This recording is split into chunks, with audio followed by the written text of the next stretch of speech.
Hey, this is Will Putney from Better Lovers and Fit for an Autopsy, and you're listening to The New Scene.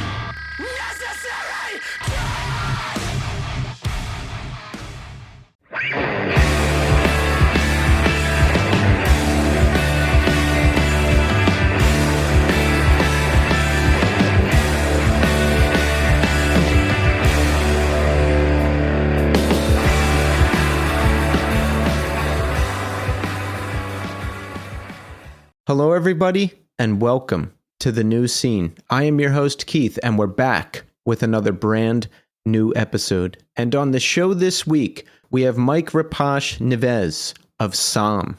SOM, a great modern band or the greatest modern band? This is a question I ask myself often.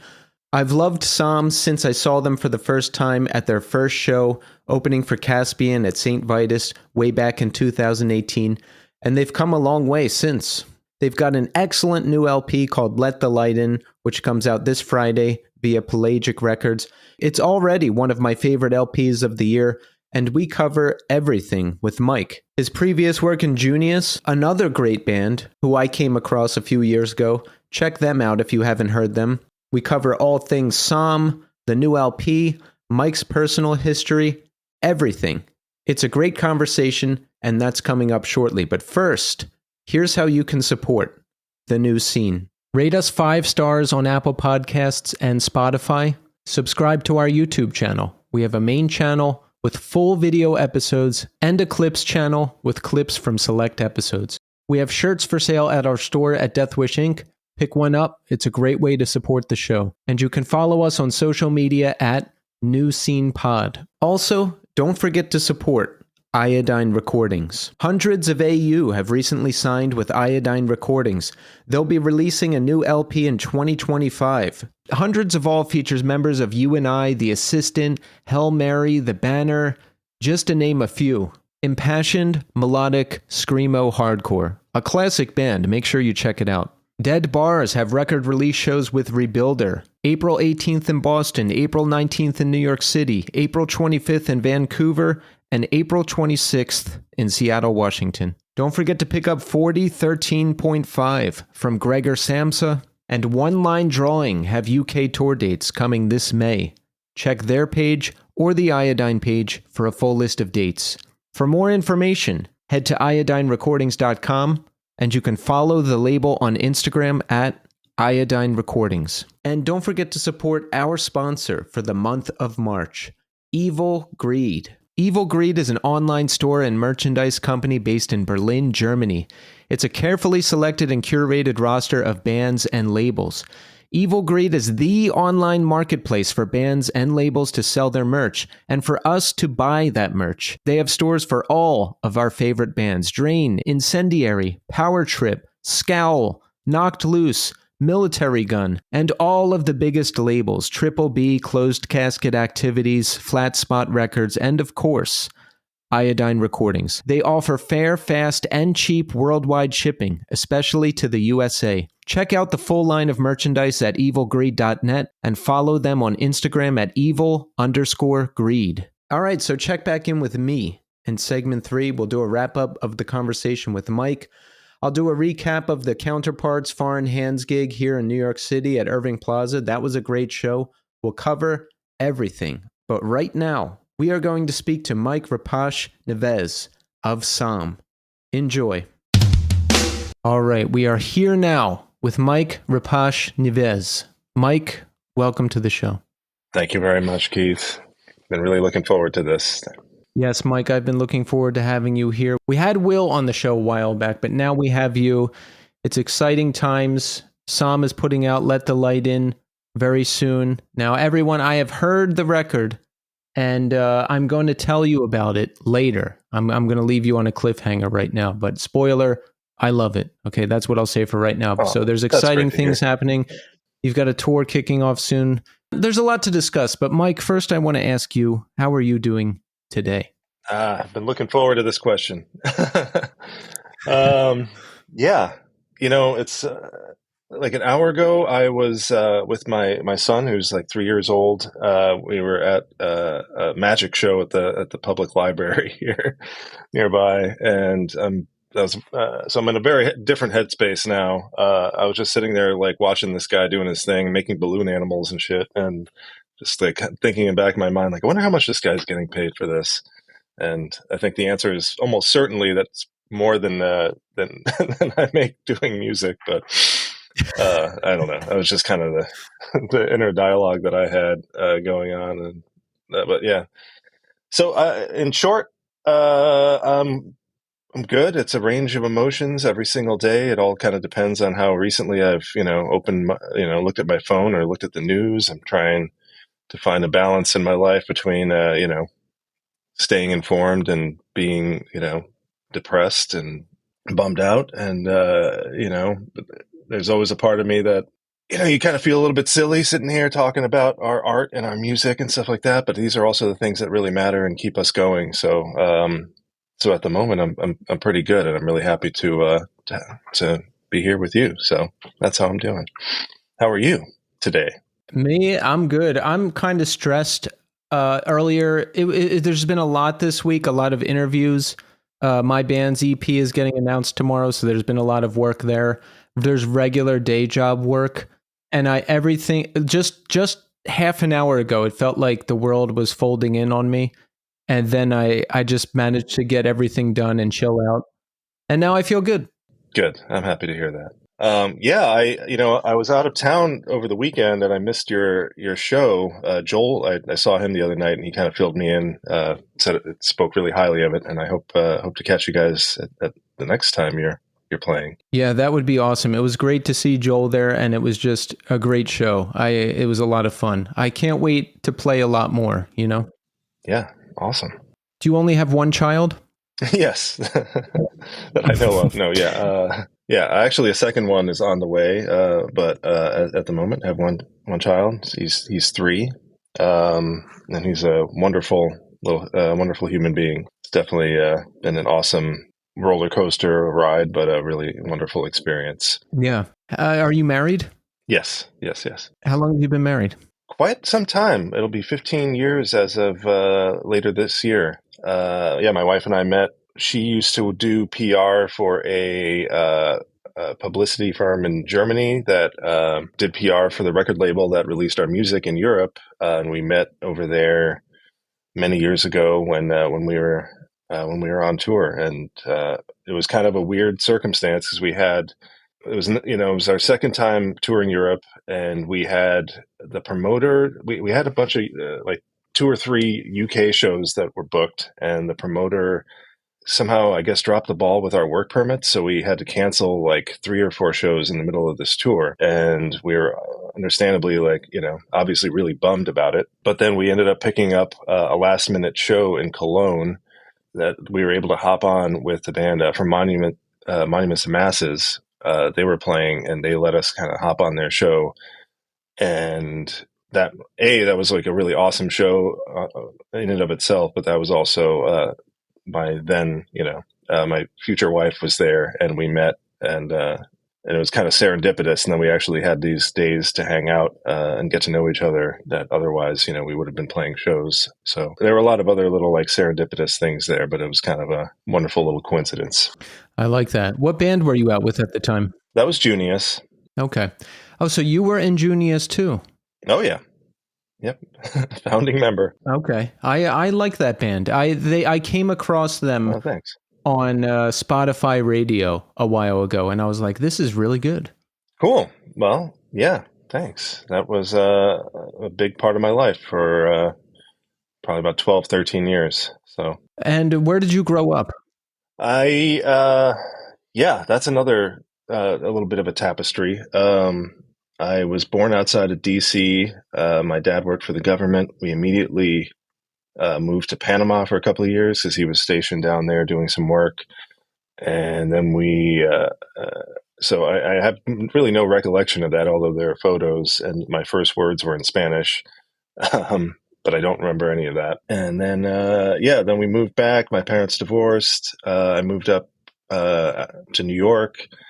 I lived in the Bronx for many years. Then my mom, who's Puerto Rican, she wanted to move me down and kind of, I guess, get in touch with my roots or something. So we moved down to Puerto Rico for a couple of years. That was a really kind of strange, surreal time in my life. And then I went from there, like kind of like the literal like barrio of, like the poorest part of like Puerto Rico to suburban New Jersey. I moved in with my dad and just kind of like went to like the whitest place on earth. And like it was a huge contrast. So I feel like my upbringing was like a series of like huge contrasts. But then, yeah, I was in suburban New Jersey for high school, and that's kind of where, I had my formative years musically, I would say. And then I went to college in Boston, and that's sort of where Will and I met, actually, in college, and where I met the Junius guys, where, kind of everything else happened after that. That was kind of like the beginning of that next era of my life. But that's the short version. How old were you when you moved to Puerto Rico with your mom? Yeah, no, I was 11. And it was a weird time to be kind of torn away from the rest of my life. But it was interesting. And that was sort of when I was reflecting on this recently, like that was sort of when I guess had my sort of musical awakening. Like I remember there was this radio station down there called La Mega. It was like the Mega. And during the day they would play like kind of the top 40 stuff. They played a lot of like rock, and like, at that time, like Nirvana was on the radio, and like Metallica, and like, the kind of like alternative rock stuff that was happening. And then at night they would be playing all of this, like, it would be like club music, like full on like the 90s, like, I don't know, whatever was going on, like CNC Music Factory and like Captain Hollywood Project and like all these like things in like the early 90s. And this was the sort of stuff that I like was exposed to then. And I got myself a little boombox and got like a little like I would buy blanked cassettes and like record the songs that I liked off the radio and kind of make my own little mixtapes. And that all started there and kind of carried on into the rest of my life after that. And I also played guitar then for the first time, which was like I was in a music class, and I was kind of all set on school at that time, and my friends were basically just cutting class all the time. But there was a music class, and I was kind of interested in that, but I got there late, and it was like the first day, and you had to pick out what instruments you wanted to play, and that was going to be whatever you were stuck with for the rest of the semester. And there was only a limited number, and everyone just wanted to play the keyboard because it was kind of like the easiest one. And I got there late, so the only thing left was to play a guitar, and it was like this like nylon string classical guitar, and I was like totally bummed about it. And like we were like learning how to play like traditional like Puerto Rican like folk songs and stuff, and I totally hated it. And just like I think like I went like a couple of times, and then I just started like cut that class for like the rest of the semester. Didn't go back. So that was like my first time playing guitar, and it didn't go very well. But fortunately, I reunited with that years later. How did you end up coming back to it? I did something similar where I tried to play guitar.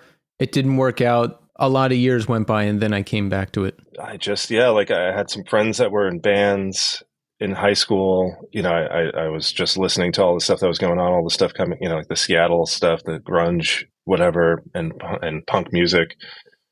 And there was kind of in like suburban New Jersey. I don't know where you grew up. I was in like central suburban New Jersey. It was like actually a pretty vibrant kind of underground like punk scene. Like, all the church basements were having like punk shows and stuff like that. Like bands were legit bands were coming through and like touring through and playing like the local, BFWs or church basements. So I just like I'd go to a lot of these shows and kind of realized, oh, I can do this too. Like this is a thing. And got my, saved up my money from working at the deli that I was working at in high school, and saved up enough to get a guitar and took a stab at it. And then it kind of stuck that time. Around what year was it while you were discovering the scene in Jersey? Yeah, I grew up in suburban Pennsylvania, and we had a whole thing going on in suburban Pennsylvania, Philadelphia, of course, a lot of shows. We'd go to shows in Jersey, a lot of places in the Northeast. Cool. Yeah, that was, around 1996. So that's when I was 16 in 1996. That was kind of like when I was really starting to go to shows. I went to my first shows, I think, that year. My first show was Ozzy Osbourne, and my second show was Bad Religion at the Stone Pony, and then there are a whole bunch of other like random DIY shows that I would just go to locally. Was there something in particular that you were into most musically, or did you listen to a lot of different kind of stuff? Yeah, good question. I mean, I was all over the place, and partly I think due to the aforementioned like exposure, like at a younger age to like this total like, combination of like alternative rock and like dance music. But I don't know what your experience was, but in suburban New Jersey, it was very the social groups are very selective, like the punks only hung out with the punks, like the metalheads only hung out with the metalheads. Like there was like this at that time, there was like ska was a big thing, so there was like the ska kids, and there was like the obviously like your jocks and whatever, but even people like like the metalheads and the punks were like wouldn't like hang out or like wouldn't agree on stuff, and I like both, so I was just like I'd have some friends in both scenes, and I didn't really understand why there had to be kind of a distinction, because I'm like, hey, we're all kind of on the same team here, but it was kind of that was something I never really understood, and I think I think I've carried that into my adult life, like that I never understood why these scenes that are not very different, ideologically should be so insular and sort of exclusive. So that's something I've tried to like, fight against, I think, in my life since. Yeah, it was like that for us too. Within hardcore, I listened to a lot of hardcore, metalcore.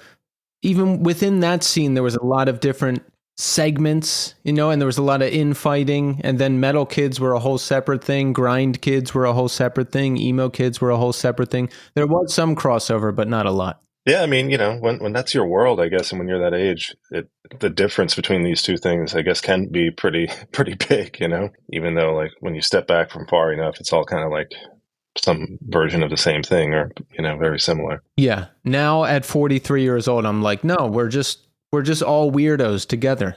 That's the way it should be. Yeah, exactly. Let's embrace it. Yeah. So you went to college in Boston, and you said that's where you met Will, and that's where Junius got started? Yeah. Will and I met on the first day of college. Like it was the first day of freshman orientation, and we passed each other in one of the buildings. I was going up and down the steps, and I was wearing a Clutch T-shirt, and he was wearing a Sepultura T-shirt, and we literally like just passed each other. It was like, hey, cool T-shirt, dude. And it was immediately like we both just like stopped and started shooting the shit, and within like an hour, I had a fake ID. It was kind of like, hey, what are you doing tonight? And it's like, I don't know.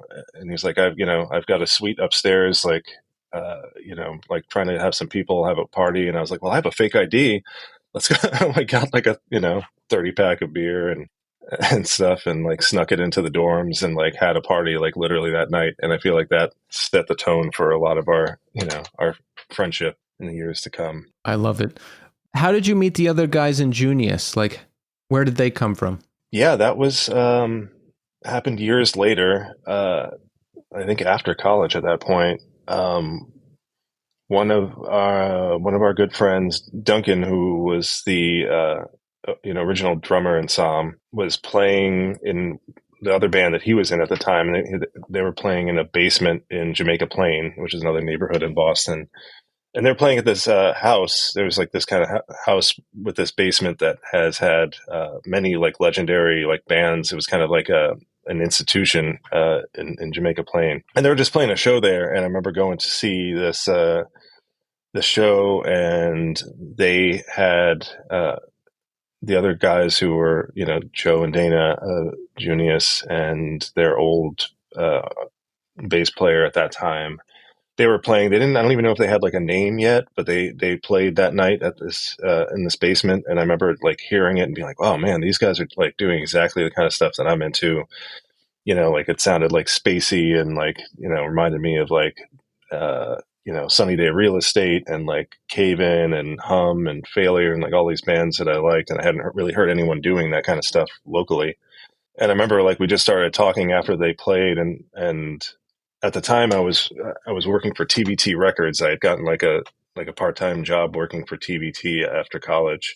So I had like my own business card and everything. And I was just like, oh, cool. Like I really liked your music. We kind of shot the shit. I was like, stay in touch. I'd love to like, whatever, like hear whatever you're doing next and keep in touch. And they definitely thought that I was like a bigger deal, like I had this business card or whatever. So they clearly thought I was a bigger deal than I was. And like a couple of months later, they like mailed me like a CDR, like demo of the songs that they had recorded, maybe hoping that I would help, get them signed or something like that. And I was actually like, you guys want a guitarist? Like, let's play together. And, I ended up going out to one of their shows and they were indeed looking for a guitarist. And we started playing together. At that time, the band was called Dead Space.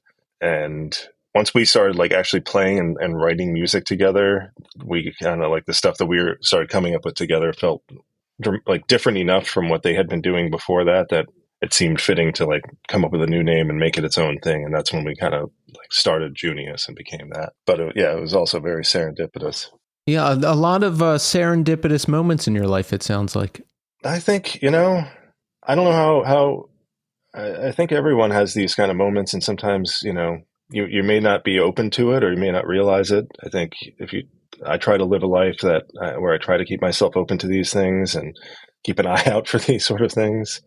But I do feel very fortunate, and most of the things that have happened, in a positive way in my life are all like directly tied to music. So yeah, same here. And I can see it more now. Like I make one different decision and then this happens and then this happens and then this happens, and it's like good things. So I keep an eye out for that now. I like it. Yeah, I love like going back and like seeing these, you can kind of see it all mapped out. You see these forks in the road and you realize like, oh shit, like if I hadn't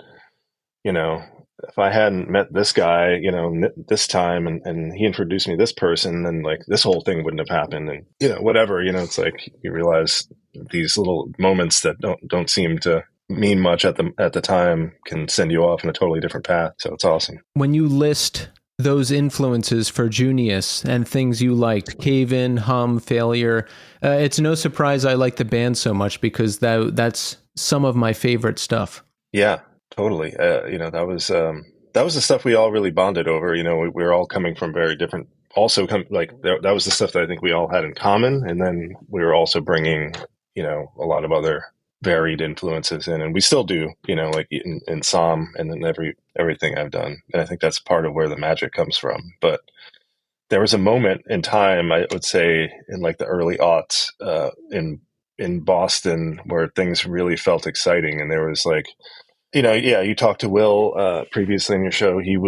I was working at TBT Records and doing stuff for them. He was working at Hydra Head, and like the stuff that they were putting out at that time, obviously like, Cave In, and you had like ISIS, and you had these bands that were just like, and we got to be there, to see all that unfold. We were there, we Converge, like remember seeing these bands playing in like, church basements and stuff like that, and seeing them kind of evolve. And it was like, it really felt pretty exciting. And it was something I think that we all kind of could sense even when it was happening. I was like, oh yeah, this is kind of special. This is pretty awesome. There's like a scene here that's really like, this is badass. That time in particular, there was so much good stuff going on, and then it was exploding into the mainstream in a big way that I hadn't seen before, which added just a whole other element to it. Yeah, totally. And I think for us to take it, to go into a little bit of a tangent, like that, our being kind of inspired by that led us to start our own record label at that time, which was Radar Recordings. And we did that for about a decade. And it was kind of our way of like wanting to build our own sort of community around what we were doing with our bands and the other bands that we were friends with at that time.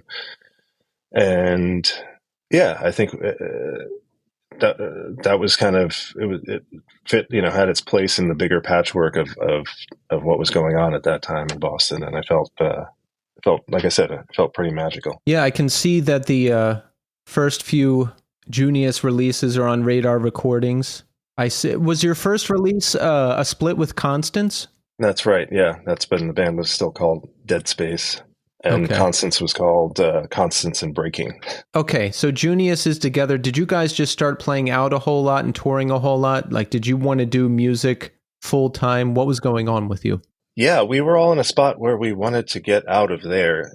I mean, oddly enough, even though like the city, like the scene in Boston was kind of exciting and inspiring, we also really wanted to just escape our lives. I had just graduated college, and I was looking to get, to do something else. And I realized I was also in a bit of a crossroads where either I could, work at some job that I wasn't really going to like, or, I could take a shot at it. And we were all kind of in the same headspace. We decided to pool our money together. We bought a van, and we had this realization that if you just, we were like, well, we want to go on tour. If we, what's the biggest obstacle to that? We have to pay bills and rent. So we realized, well, if we just don't pay bills or rent and just live on the road and just keep booking our next tour as we were, we were on one tour, and we were just,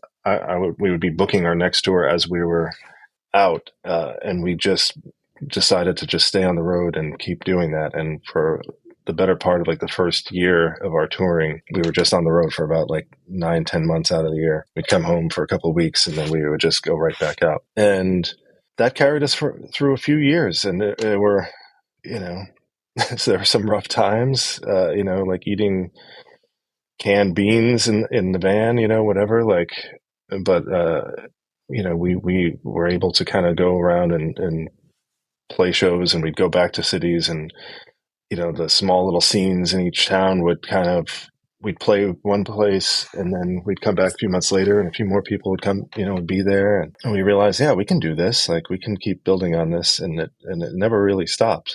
We kind of kept going. Yeah, you kept going for a while, because it's a long time until we get to SOM. How was it for you? I mean, we kept going for a long time. We have Radar Recordings, the record label, right? We're releasing music. We're touring a lot. I mean, I guess this was just pretty much your life for a long time? It was.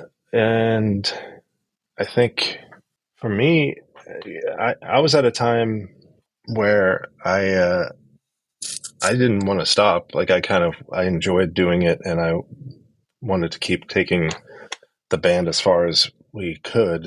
And I think there were definitely different obstacles. We were doing a lot of touring. There was a point where financially we kind of were ready to give up. And then we got our first opportunity to go on tour in Europe.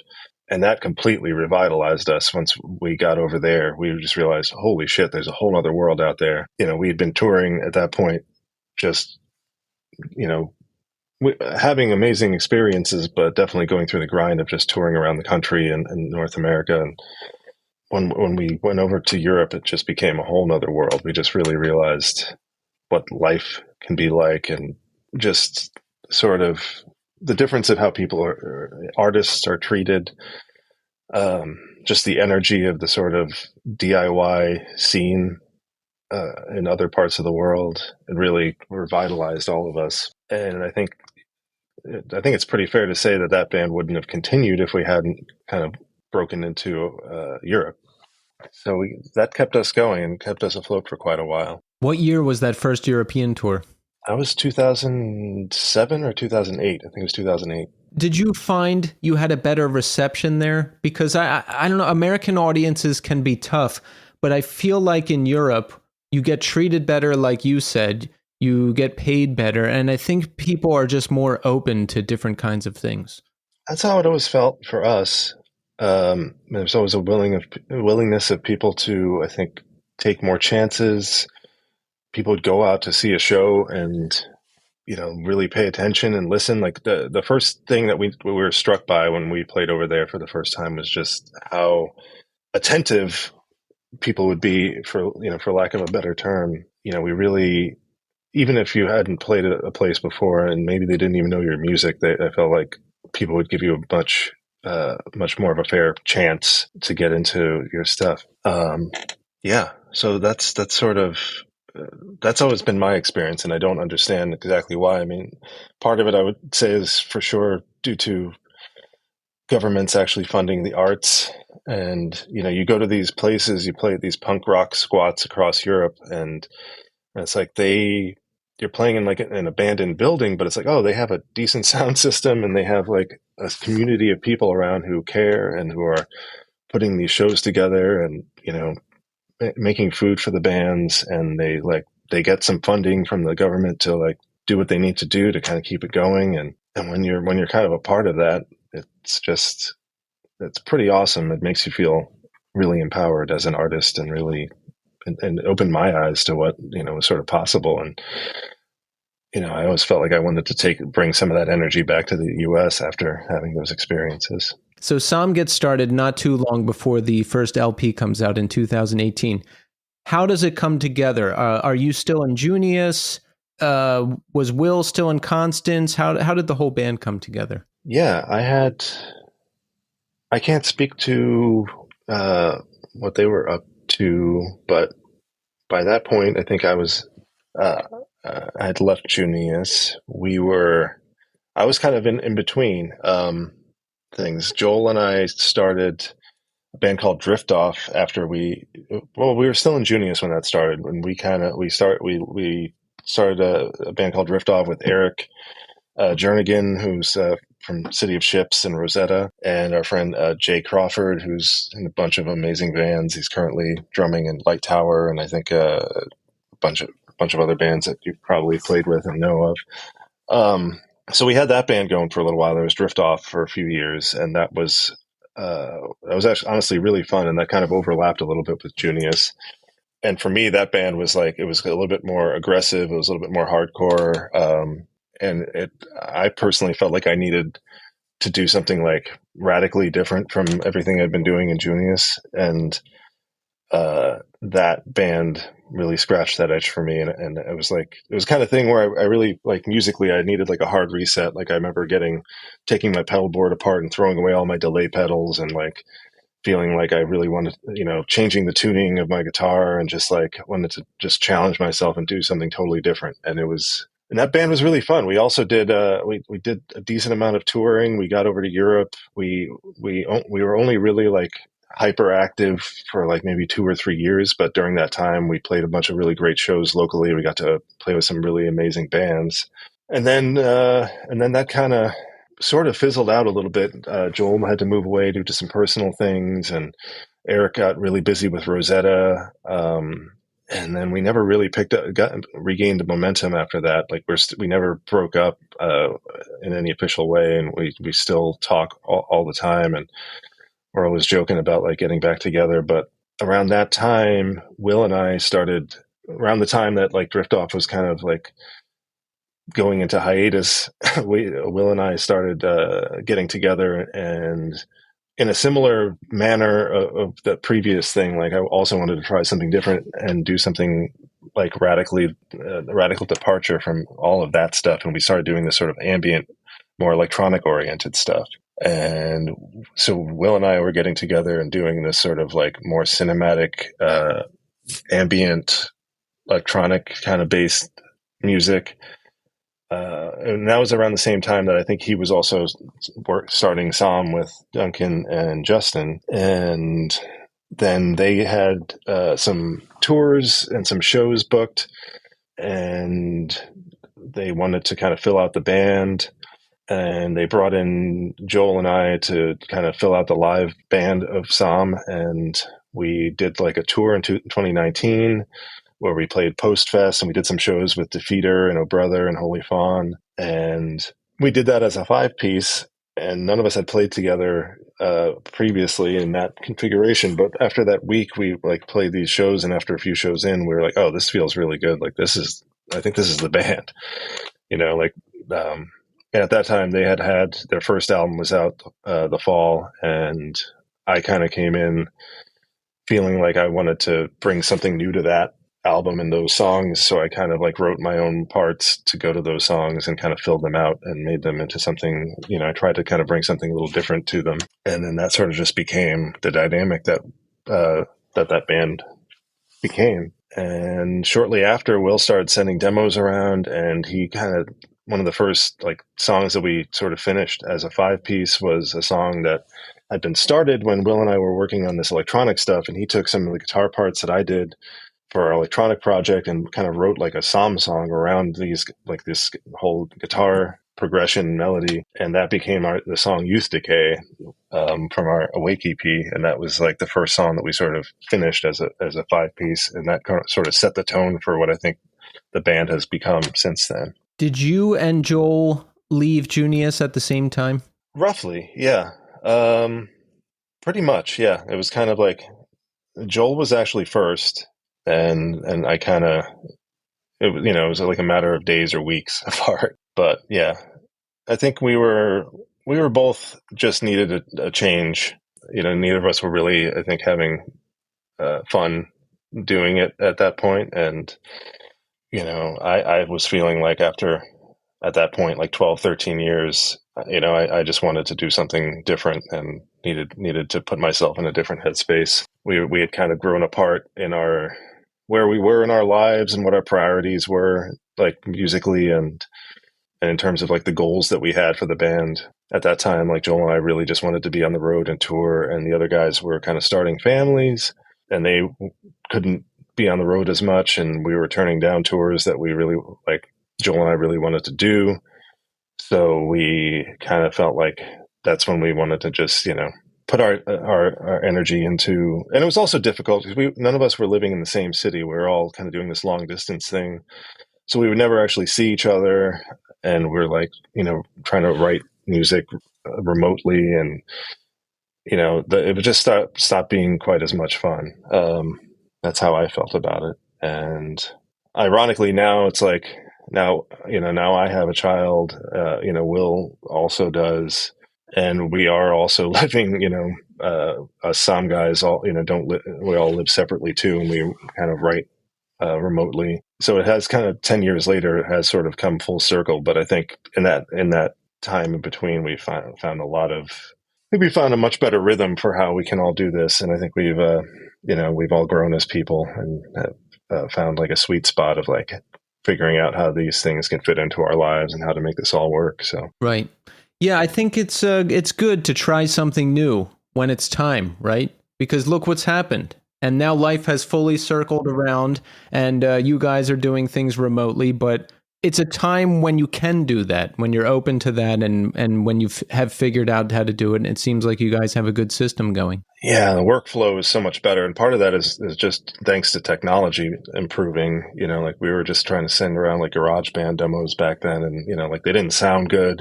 Like there wasn't like as much of a, yeah, it wasn't, we didn't have a good workflow for it, and it would be pretty frustrating. It just wasn't as much fun. Now I actually kind of enjoy it. And I came to enjoy it, I think, during the pandemic, honestly, because that was when we were forced to do this way. We couldn't get together. And during that time, I always used to be like, I don't know how you are.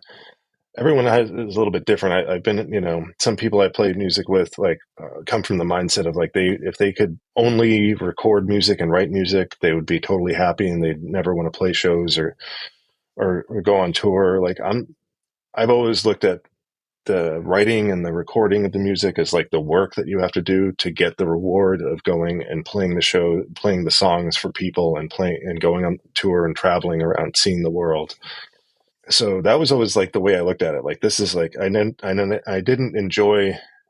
enjoyed the process of the writing and the recording, like as much as I would like performing the songs and once everything was done.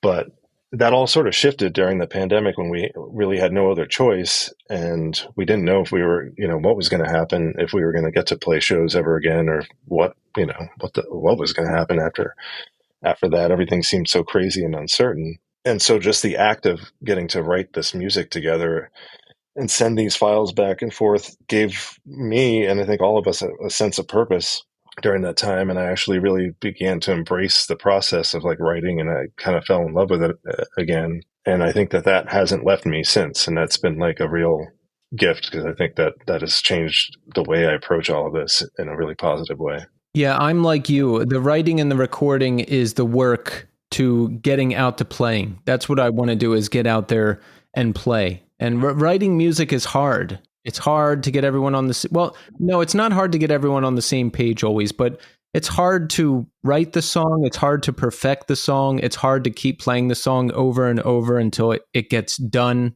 It's like, it's hard. And that's the work to get to playing the show. So that I'm with you on that. Yeah, exactly. But yeah, I've found joy in that process now. And also having a child has kind of forced me to be a lot more surgical, I think, in my approach. And because I have less time. So it's like, when I was younger and unencumbered, like I could spend days just sitting and working on a guitar part for a song and just trying out every single possibility and just overthinking the shit out of it. And now it's like, okay, I have to pick up my kid from school at this time. I've got like 2 hours to like really do something here. And, I'm not going to dilly dally around, so I think I actually use my time better. And I think from years of having done this, I think we're all a little bit better at this as a band. Like we all know our roles better. And we all know, I know, like I hear an idea when one of the guys sends over like a part or an idea. It's like, oh, I know exactly what my job is here. Like I know what I need to do and what I can add to this. So instead of spending like 2 days like fiddling around and trying to like do all these things, I have a better sense of where I need to I can insert myself and what my strengths are. So I think that's actually been helpful, and it's made me more intentional and more focused in my approach. So I think that's been good. I think it wouldn't be possible to do what we're doing if we hadn't grown and changed as people, because the way we did things like 10 years ago was, wasn't sustainable, I think, at least not for me. One thing that Will told me that I never forgot, the Awake EP, which came out during the pandemic, he said some of the drums were recorded via iPhone. That's all of them. Well, I mean, it's 2 songs. Like those 2 songs were Awake and Use Decay, Awake, Sedate, and Use Decay. Yeah, because Duncan, that was the beginning of the lockdown and the pandemic, and he was living up in Woodstock, where he still lives, and his wife and child were on the other side of the country for a trip, and they got stuck in California for like several months.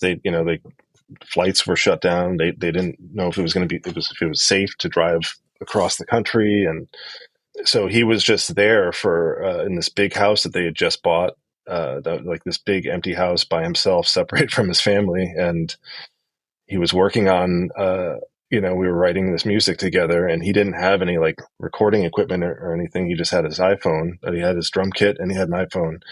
So he started like sending demos by like, he had one of the newer iPhones that at that time was like, had like stereo mics on it and actually, sounded good. And like he started sending us these, demos, which were like literally like he recorded himself just playing in the living room of his house, which was just like a big empty room with a high ceiling.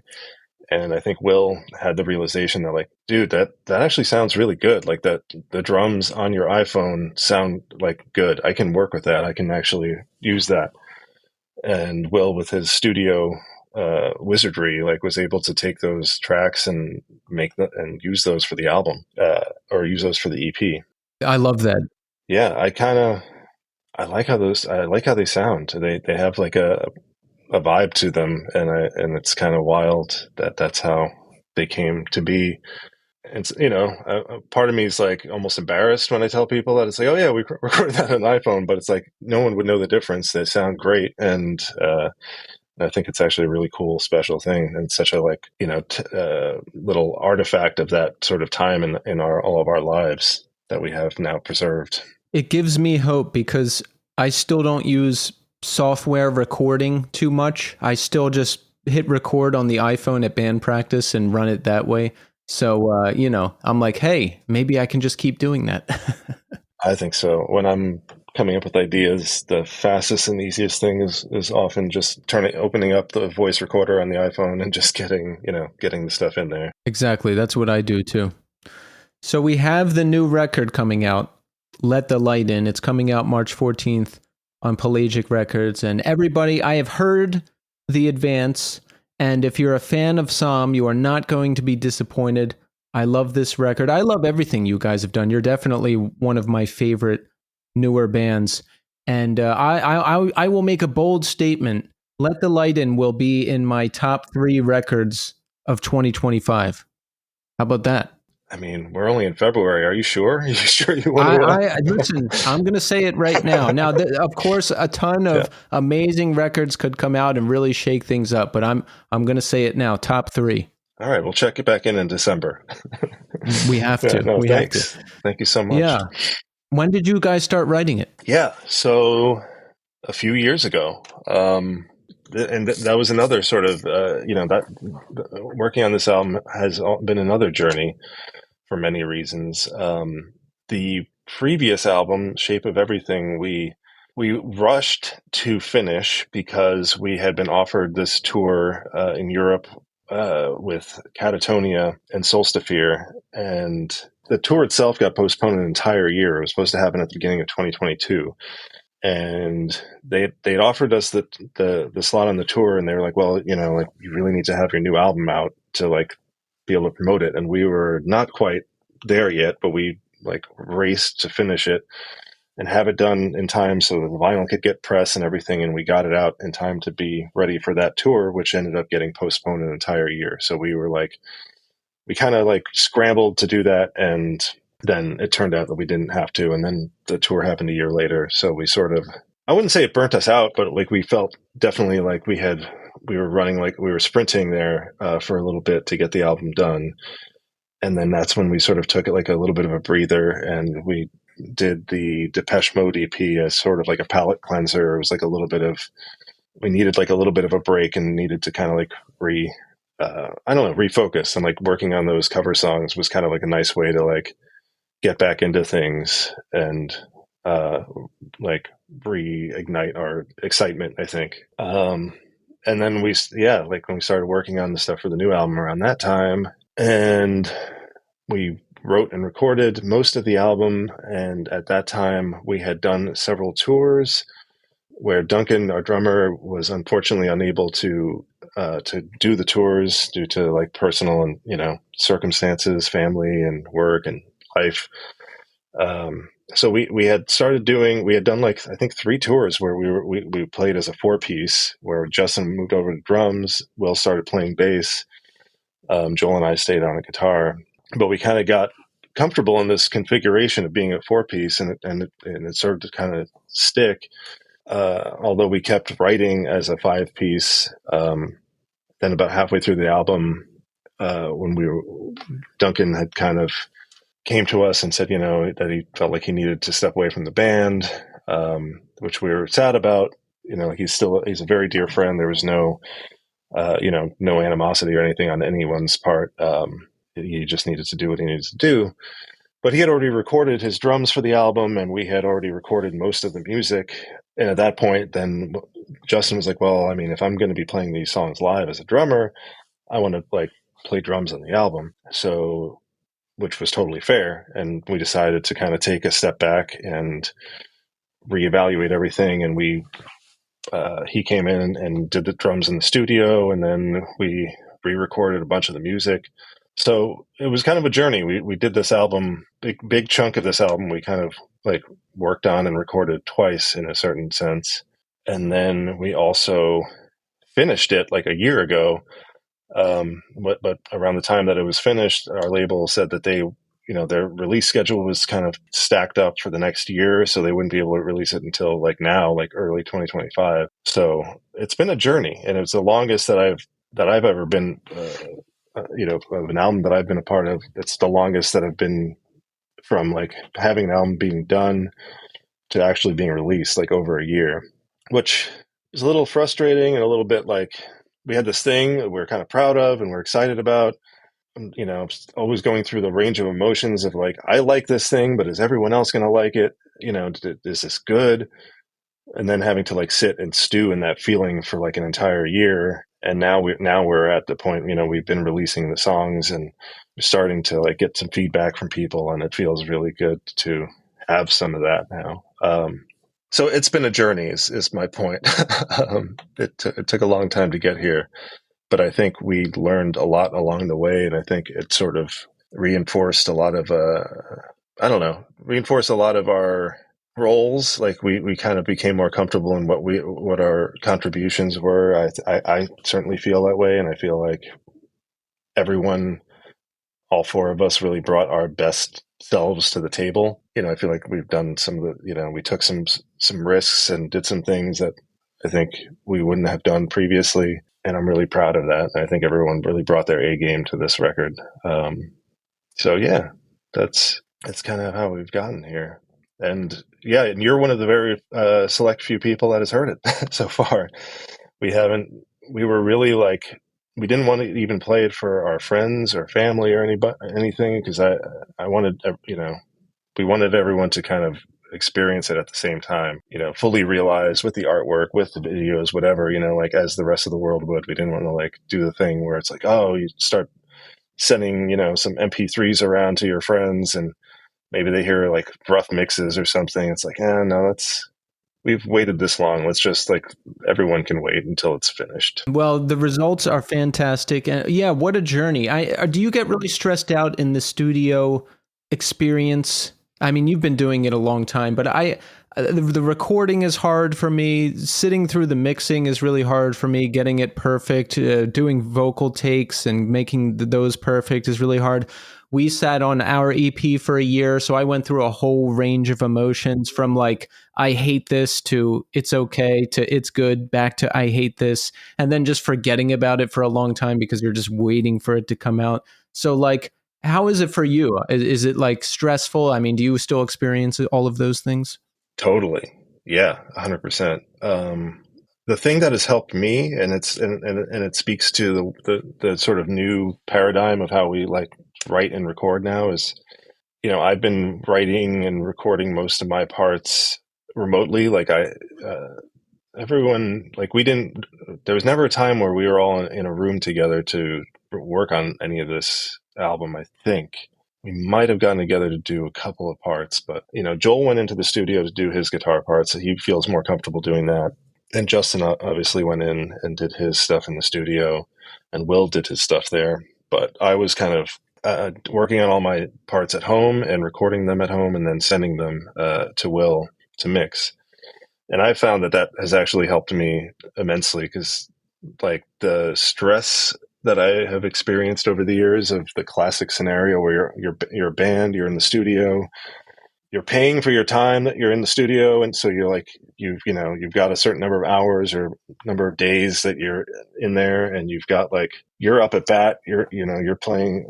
I'm there like playing guitar, and whoever's up there, like it's their shot to record, and then you just look back and you're all in the studio together, and you've got like whoever's not recording is usually just like sitting on the couch and hanging out and like being buttheads or whatever, and you're just like there, like everyone's in the room scrutinizing everything that you're playing, and it's like absolutely nerve-wracking, and it's like you're trying to get these parts right, and you're just like everyone's judging you and whatever.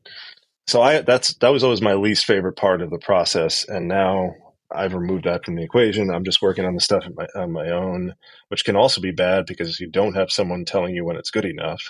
So now I've come full circle, and I'm on the other side of it, like where I will record, one 10-second part of a song like 50 times because it's like not exactly the way I want it. And there's nobody to like be like, dude, stop. It sounds great. Move on, But on the other hand, I also don't feel, judged as I'm doing it. And it's just my personal little, little personal purgatory that I put myself in as I'm working on the stuff. And to speak to what I mentioned earlier, I think I have gotten better with that, and I don't, I'm not as hard on myself, and I'm better able to recognize when something is like, oh yeah, this is good enough, and this is the essence of what I'm trying to do, and I can move on, and I should stop, obsessing. So that's been the process these days, and I think it's better for it, and at least I feel like it's a more honest and true version of what I think we all want to do. Because I feel like there were also times in the studio in previous recordings where it's like someone might have been like, hey dude, that sounds awesome, let's move on to the next part, and like some little part of the back of my mind would be like, yeah, it sounds cool, but it's not exactly what I intended. or what I wanted. And there's still parts of songs that I've recorded that I can listen back to now that I'm like, fuck, like that just wasn't like, I know exactly what I wanted to do in that part of that song, and it wasn't it, So I don't have that now. So for better or worse, the things that are out there on these songs are like what I intended at that moment, and I don't have regret about it. Could they be better still? Sure. But at least they were like an honest and true reflection of what I was trying to do at that time. I get it. I beat myself up about everything. Like most things I do, I unless it goes absolutely perfect, I beat myself up and say it wasn't good enough or I didn't do it justice. So there's that side of it. But with recording, you can make up anything you want. Like if the guitar part's a little different, you can be like, oh, that was my artistic reasoning for changing that part because it means this. So you can do that too. Totally. That's right. Yeah. There's all sorts of mental gymnastics you can do to kind of overcome that stuff. Do you feel like you've gotten any better with that in your life, in your either creatively or in just life in general? Better, yes, but there's a lot of work to do. Like even after most interviews, like on this show, I'm like, oh, I sucked. I didn't do good enough. I didn't do the person justice. They hate me. And then like I edit it, and then at the end they're like, hey, that was great. You asked great questions. And I'm like, oh, it's just me again.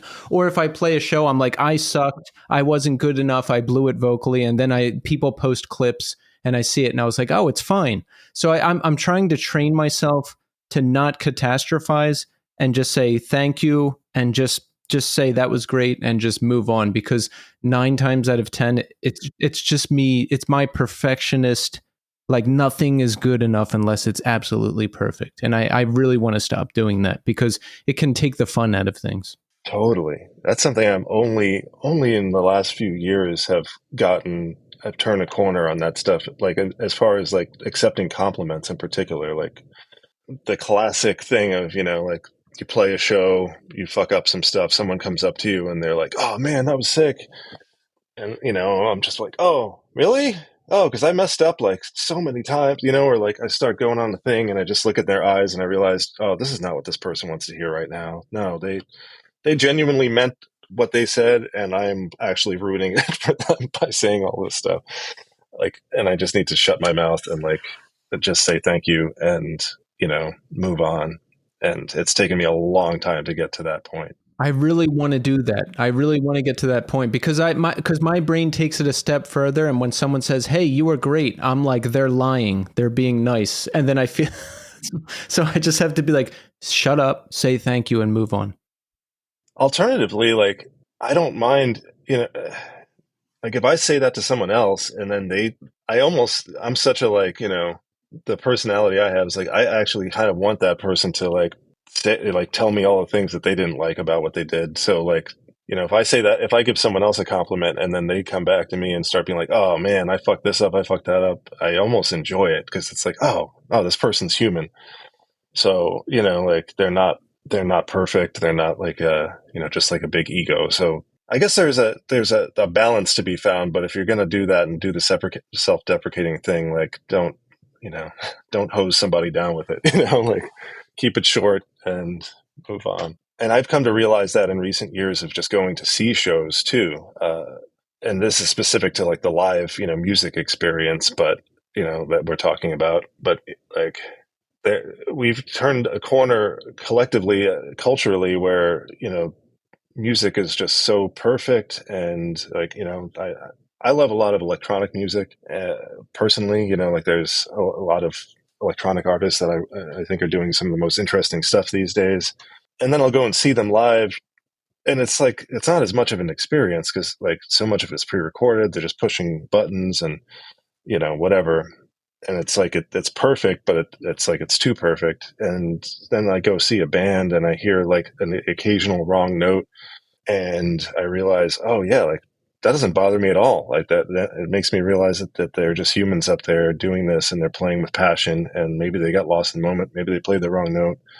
Like it doesn't take anything away from my experience. And I've had to kind of realize that, from me, like it took me to finally like see that and realize myself that if I'm watching a band play and they mess something up, it doesn't take anything out of my experience. I mean, if they're like messing up a lot, yeah, sure. But like, it actually makes the performance feel more unique and feels human, and kind of makes it better at this point, because it's like, oh, like you can get perfection anywhere else. Like you want to see like a raw emotional thing and be a part of it, then that comes with the mistakes, and comes with everything that comes along with that, and the imperfections. That's a great point. I'm going to remember that, because yeah, if someone messes up or does a little different thing, it's a unique experience for you and everybody in that room seeing it, right? That's awesome. Yeah, totally. So so yeah, when we're messing up there, I'm just thinking like, hey, you know what? You're welcome. I messed up for you. Soak it in. This is for yeah, you. exactly. I like that. So the Depeche Mode covers, that was like a palate cleanser to just reconnect creatively and just do something, I guess, that wouldn't be as daunting as a new album or something. Yeah. It just started as we were working with actually kind of an old friend who does some music publishing and licensing work, and who does a lot of licensing for like movies and movie trailers. And we were kind of just playing around with the idea of doing some covers anyway, like just like, as a palate cleanser. And they sent us, we were kind of asking, we had a few ideas kicking around, and we were asking them like, hey, like if we did one of these covers, do you think you could do something with it? And they were like, actually, this stuff isn't like cleared licensing wise. Like we learned this after doing the cover of the Billie Eilish song that we did, because yes, we were like clear to do the song, like you can do a cover song, but it wasn't possible to like use it for any sort of, if someone wanted to use it for a movie or like a TV show or something like that, they wouldn't have been able to, because it wasn't like fully cleared. And supposedly at some point, like Billie herself may or may not have listened to it, or I think it never got to the point she would have had to personally clear it herself. And that's just like an obstacle that a lot of people don't want to deal with if they're like making, if you're making something like a movie or commercial or TV or whatever, you don't really want to have to take the chance. Like you don't want to get attached to a thing and then find out like, oh, it may not get approved. So we had this experience with that, and not that anyone was like banging down our door to like use that, song in a movie or something, but we were talking to our buddy about it, and he was like, yeah, it's better to do some stuff that's actually pre-cleared, and we could, it's easier for people to use, and we could try to shop it around. And they gave us this like master list of like all these songs that they had that was that were like pre-cleared songs, and we were kind of like, oh wow, just like eye-opening. I didn't even know that there was like a list like this existed. And it was like all these artists and all these bands and and songs and stuff like that. And we were just like, wow, like kind of like kids in the candy store. It's like we could do any one of these songs. And then like we kind of just our eyes kind of fixed on like the Depeche Mode section, realizing that like half their catalog was like fair game. And that's just one of like our favorite bands already. Like Will had actually covered a Depeche Mode song with his solo electronic project, Living Phantoms. So like they've always been one of our favorite artists, and it was kind of like, yeah, why don't we just do one of a Depeche Mode song? And then I think he started working on them, and then somehow it just turned into like 4 Depeche Mode songs, and we're like, does this even make sense? Like, is it stupid for a band to put out like an EP of like 4 covers of the same band? And we just kind of like stopped caring and just were like, fuck it. This is what we're doing. We already started it. We're just going to keep going. Like, so we just like, we just went all in and like did this EP of like 4 Depeche Mode songs. And it was a really good experience. I think it reinforced my love for them as a band and as songwriters, to just like take apart their songs and kind of, listen to them with a different sort of analytical ear, and to find, like, I wanted to make sure that everything that I did sounded like something that like a SOM song, but I also wanted to make sure that anything I did was rooted in something that was in the original song. So every part that I'm playing is like kind of my take on something that's in there. And it might be like a little melody or an electronic flourish that's in the song, but it's like, it's in there. And it's like, I thought that was really cool, and kind of helped me recalibrate, I think, my abilities, and it was a good thing. It was a good exercise to do before going into writing the new album, because it helped me. sort of, I don't know, just be reminded, I guess, of what my strengths are and what my, like, the things that, that I can kind of bring to the table. Like there are certain ideas and little techniques that I did on those songs that I kind of like immediately carried over into the new album. And I think I've always been the kind of person that's been like Junius. I think we never really we weren't really a band that wanted to do covers, and we always like bristled at the idea of doing covers. And I think I spent most of my adult life feeling that way, like, oh, you're a band that plays covers, you're just like a bar band or something, like I always had a negative connotation to that. But I think now come to understand, the value of doing that and how much it's a good musical exercise for you as an artist. Yeah, there's a right way to do it, and you guys did it the right way. You did the songs justice. You made it sound like you picked a band that's suitable to cover, right? If SOM covered like Primus, that might be too weird, but SOM covering Depeche Mode, that fits. Yeah. Oh man, I'm spiraling out thinking about like what that would sound like. I don't really want to dwell. It could be the best thing ever or the worst thing ever. Before I wind down here, I want to ask two questions. Number one, in Let the Light In, I hear a lot of layering, like a lot of different sounds under the standard instrumentation. What do you guys put in there, and do you replicate that live? There are some electronics here and there. That's Will's forte. Like he works on these things and kind of adds these textures. There's like a little electronic flourishes that, some of them are really textural and subtle. Some of it is probably, I'm not sure exactly what you're hearing, but some of it also is stuff that I'm doing on a guitar, little like, effects, flourishes, and kind of textures. I love kind of nerding out and doing that kind of stuff too. So in short, yes, so that there is that kind of stuff. And I think we try to do our best to do a version of that live. I'm always like, it's often a fun challenge, and that's kind of where I'm at literally like right now, as we get ready to play our first shows next week of the tour, where I'm going back and looking at these songs that I recorded over a year ago, and like trying to remember what I did, how I, like, what did I even play here? And being like, how the fuck am I going to pull this off live?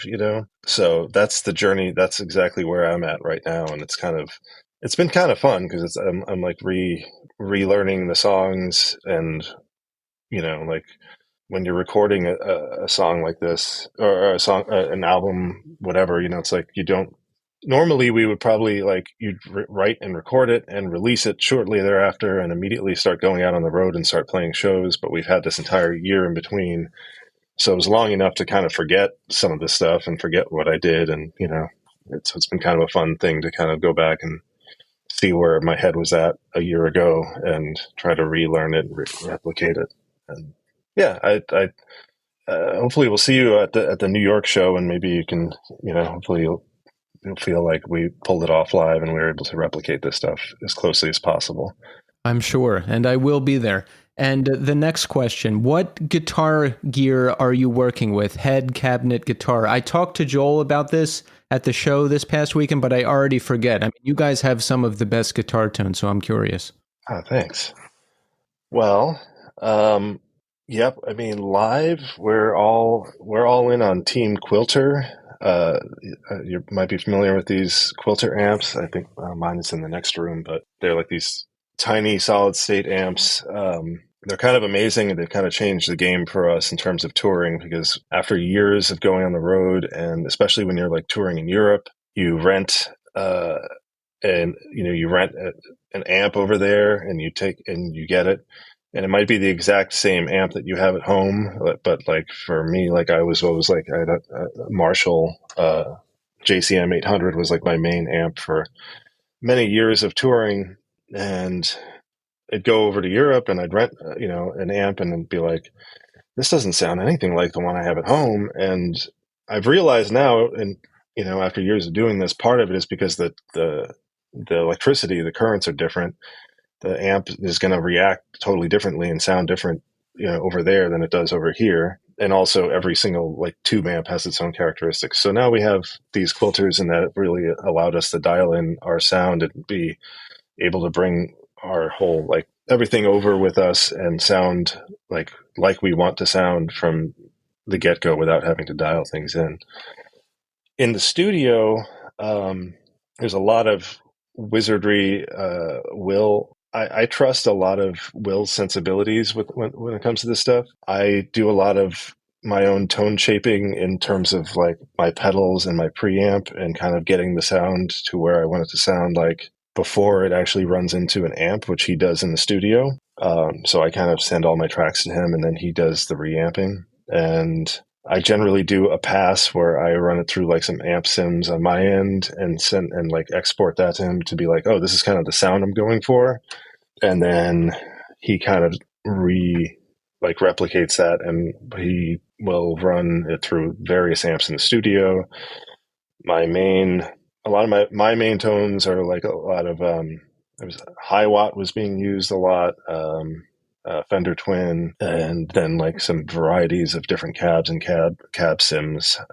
So there's a lot of sonic experimentation in that regard, but the core of it is just kind of coming out of the pedals, and I've spent a lot more time shaping my tone with like my guitar and my pedals than I think I ever have before, which has been kind of a fun part of the process. Yeah, I've been doing that lately too, spending far too much on pedals and guitars trying to find the perfect tone that I'll never find. Yeah. And so you feel, I don't know, where are you at in that journey? I don't know. It's pretty new to me. I mean, we played last week. I saw a video of the whole set. I think it sounds pretty good. I'm sure there's room for improvement, but I'm learning, and I like the way it sounds now, and that's good enough for right now. Cool. I think that's the best thing you can do. And I've definitely learned to be a little bit more, I will say this, I've learned to be a little bit more adventurous. And one thing I did on this album that I haven't done before, I approached an album with the mindset that like I should have a consistent tone and a set of effects and sound throughout the whole thing. And I've always been like really like stuck to that, to the point where I think like, I would get bummed if I like, changed some settings and then I went to another song and then I'd be like, fuck, I'd go back and try to figure out what I did on the previous songs. I really wanted it to sound consistent throughout the course of an album. And I realized like that doesn't actually make for the most satisfying listening experience. Like it actually makes it sound more boring and more, monotonous or whatever. So I really approached this album with more, every song I kind of tried to dial in a slightly different sort of sound and a different tone. I started like using some like fuzz on a few songs that I like. That's something I hadn't really messed around with. I really threw everything out the window in terms of like, all right, what's going to sound the best for this song? And I don't really care if I replicate it later. And I don't even know, I took a few notes, but like some of those tones, some of the sounds, I don't even really remember what I did on the album. And it's been kind of fun to go back and try to recreate those sounds for the live setting. But I think that has also made for a more interesting album and hopefully a little bit more varied and more dynamic kind of album. So all that to say, part of that fun is kind of in the journey, and for you, just try different things. I feel like I spent so many years trying to chase one version of this perfect tone that I was after, and I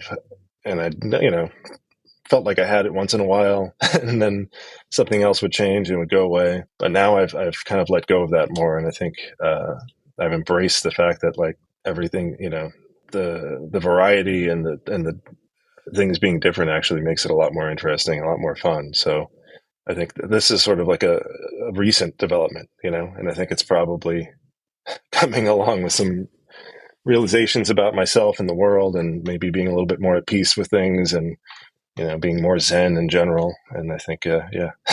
I like that. It's a good lesson. Everything will happen as it's supposed to. It has so far. Why wouldn't it continue to? Yeah, that's right. It's tough to remind yourself in those moments, but yeah. Well, everybody, Let the Light In is out March 14th on Pelagic Records. So make sure you listen to it. Make sure you buy it. Make sure you pick it up. Make sure you catch SOM live. Their little run will be mostly over by the time you hear this, but if you can see them, do it, because they deliver the goods live. Mike, it's one of my favorite bands since I saw you for the first time on that run of shows with Holy Fawn back in 2018, I think it was. I love the band. I love the new record, and I'm looking forward to seeing you again. So thank you so much for coming on the show. Thank you. It's been really lovely, and thank you for having me and letting me ramble for a while. I really appreciate our conversation, and I look forward to hopefully seeing you soon and seeing Memory Entry soon as well.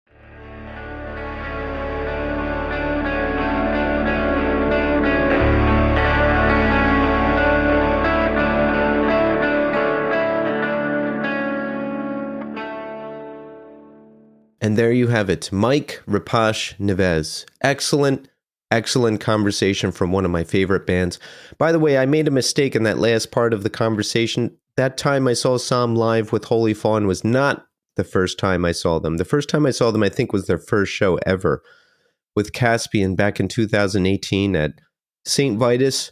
Ever since that first time I saw them, I loved this band. Ever since their first full length, I loved this band. So it was great to have Mike on the show and get a new take on the band and get Mike's whole story and everything. It was really interesting. I liked when he said, that he always looks at the writing and the recording and the mixing and all of that as the work that you do to lead up to the live shows. And I agree with that. There's nothing like playing live shows.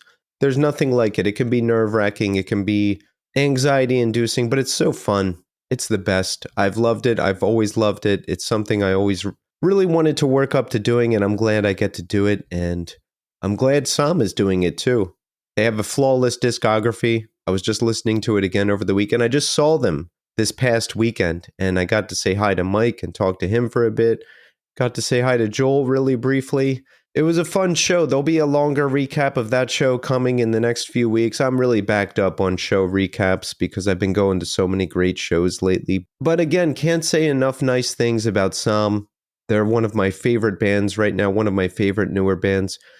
Make sure you check out their new record, Let the Light In. It's coming out this week, and it is another excellent addition to their discography. I also liked that conversation towards the end about searching for the perfect tone and how the perfect tone doesn't really exist. And, Mike's advice that you just need to try different things and just do what you're doing was good advice.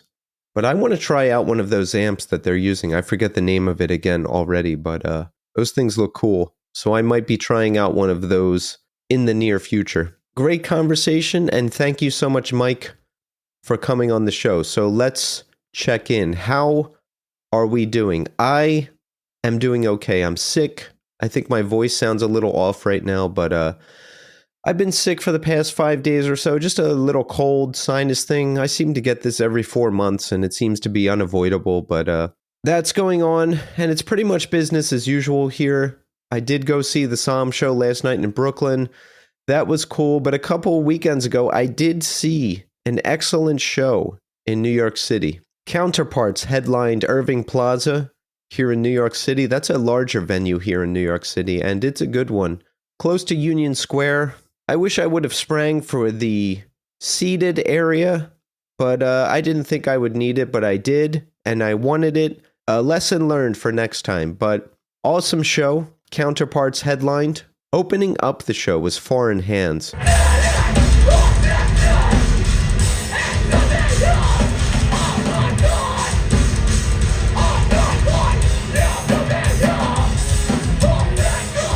And that was the best performance I've ever seen from them. They just put out their debut LP last summer, I think it was. It's called What's Left Unsaid. But it's been awesome watching them progress as a band. I've been a fan of theirs since the debut EP. But excellent set from Foreign Hands. Malvolence was up after Foreign Hands.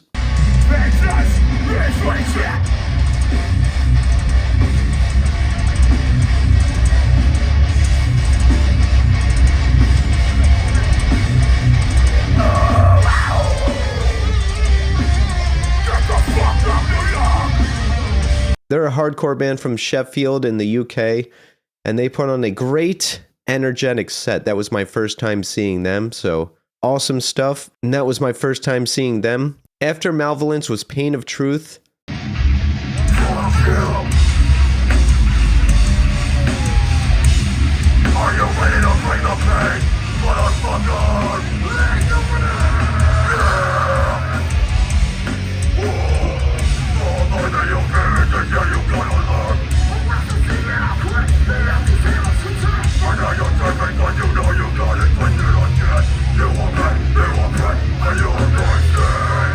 And Pain of Truth is like pure, tough, hardcore out of Long Island.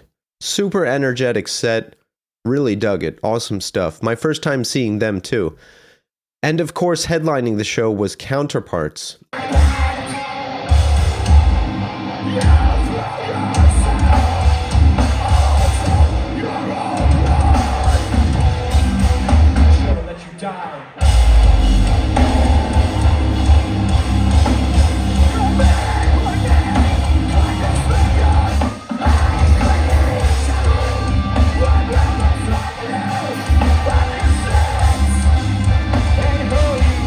And that was my first time seeing them. I loved this set. They had this religious imagery and candles all set up. They sounded massive live. People were super into it. Counterparts really got on my radar after the release of their latest EP, Heaven Let Them Die. So I've been working my way back through the discography. Incredible set, incredible show. Really glad that I went. So that's it for this week. We are going to end the show with a song that has made its way back into my life recently. The song is called Beneath, and the band is called Memorial. Memorial is a band that formed in the ashes of Renee Hartfelt, another one of my favorite bands. Both bands are fronted by Pete Appleby. He sang and played guitar. By the way, he's been on this podcast twice, so check those out if you haven't heard them to get the full story on Pete and Renee Hartfelt and Memorial and everything else. Pete was also in a hardcore band called Count Me Out back in the day. I think he was the bassist. So this song Beneath is a true deep cut. Memorial's debut LP is not on Spotify. It's not even on YouTube. So if you don't have the vinyl, and I do have it, you can't hear it unless you have a downloaded copy or something else. The record is called The Creative Process Berlin. Find this record if you can. It's a must listen. I'm back next week, and I'll see you then.